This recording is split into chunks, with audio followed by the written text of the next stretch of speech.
Hello, it's Craig the Natural Medic. I apologize for my absence.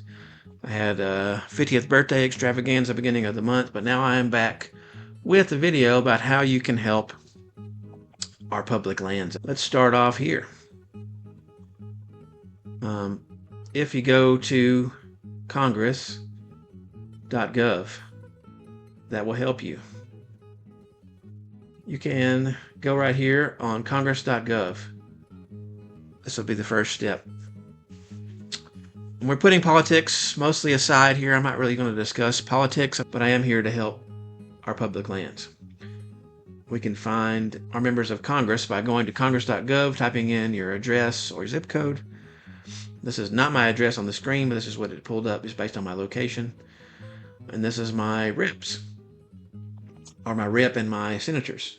So I can click on these. Let's just go to Martin Heinrich. If we want to write him a little nice note about how we feel about our public lands, we can write him by clicking on our little window here. Everybody's thing's going to look a little bit different. I'm going to fill this out, but I'm going to cut this out of the video. You can pick a variety of subjects for this particular guy. In my particular case was public lands and forestry. And we're looking at public land staff from a subject. You can put whatever subject you want. If you like a response, yes. Would you like to sign up for Heinrich's newsletter? I'm going to say no. And do you grant permission to use? We'll say yes. It's fine. And then whatever I'm writing here, then I can hit submit, and it will send out a message to Senator Heinrich about how I feel about the public land servants being fired. Me coming from a park background, before I was in medicine, I was a park ranger for the states of Arkansas and for Texas, and a lot of us were doing double jobs. We were very short-handed, and just letting go of a lot of these people that work for the National Park Service, Forest Service, BLM, etc., doesn't set a good precedent for the protection of our lands. So, a good free way to express yourself about these lands is to write your congressman, write your senators. Another way to help our public lands is to go to places like the National Forest Foundation. The National Forest Foundation is a nonprofit that works alongside the Forest Service. The Forest Service is in the Department of Agriculture.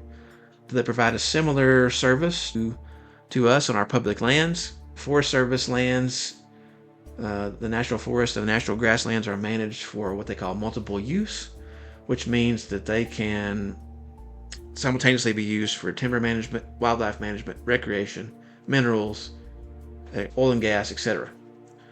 However, with less people to work out there, there's less people that can clean restrooms, manage these projects that are going on out there, less people that can take care of those things.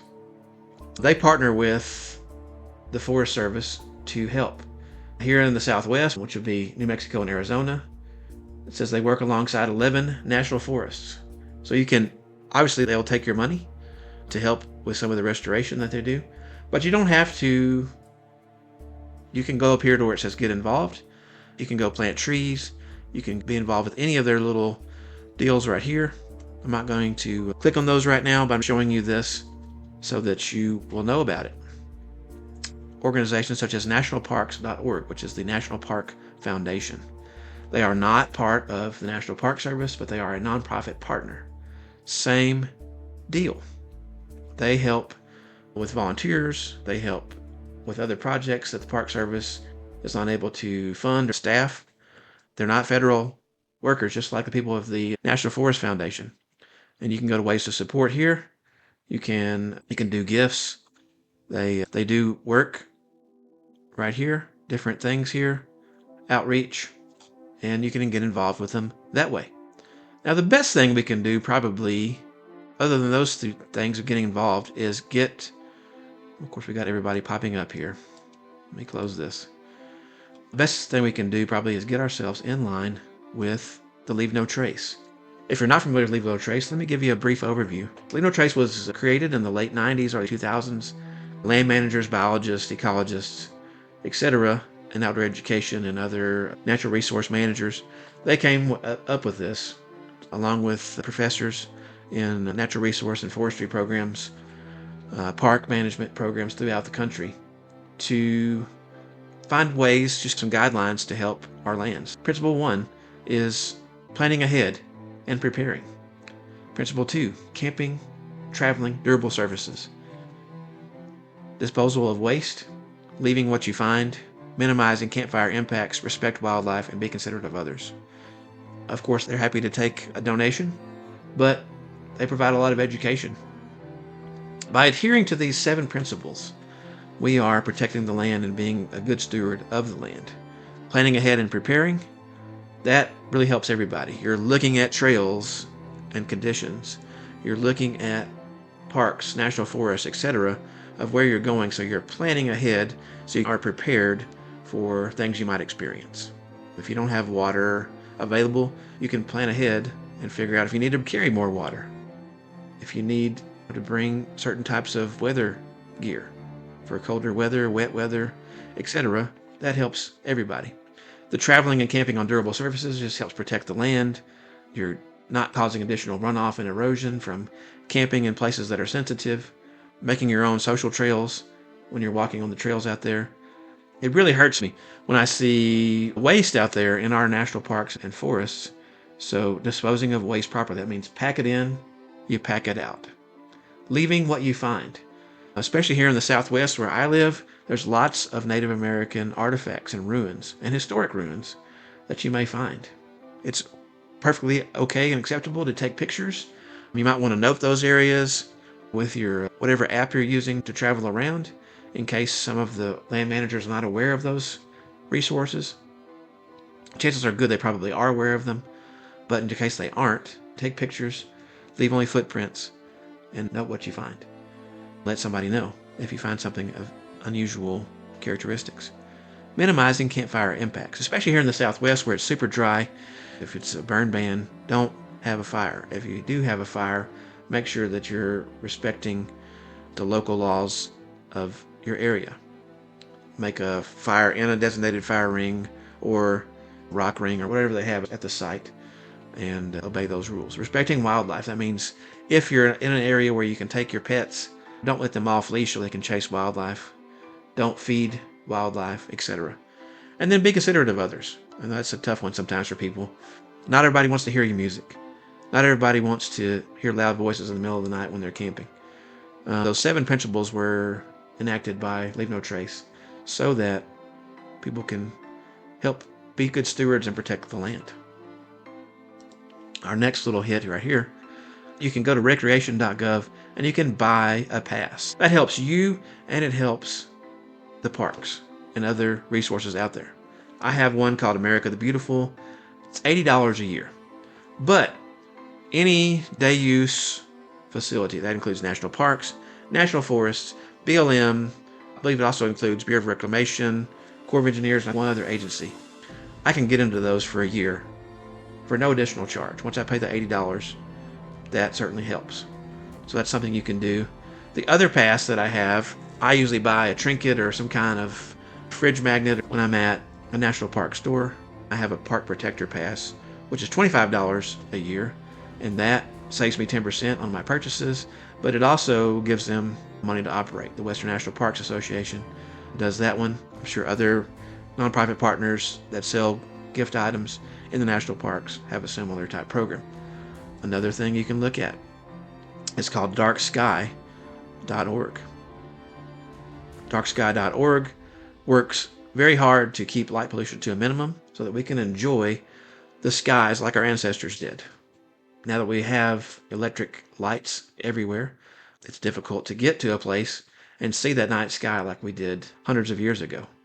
There's a lot of light pollution out there, so they're trying to get that better. You can look in here and you can get involved in that, but it also allows you to look up places where you can see that.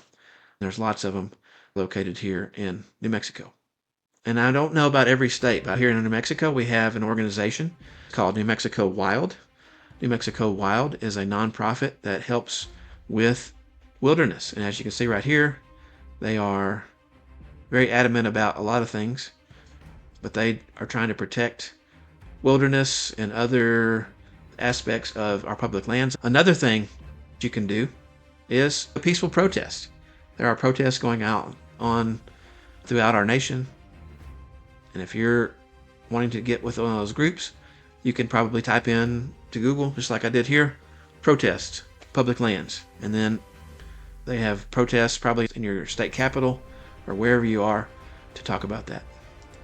And we have actual land management agency websites themselves, which help give you a lot of information out here. This is the Bureau of Land Management, which is a Department of the Interior agency, and they have a whole menu of stuff you can get involved with by being a volunteer. They have all kinds of programs that they do. A lot of the land here in northwestern New Mexico is managed by the BLM, and they need all the help they can get in being a good steward. Since I live in Farmington, I am 8 miles away from the northeastern border of the Navajo Nation. If you live close to Native American reservations, they probably have access where you can get to their lands and enjoy that. Another option besides going to your federal lands.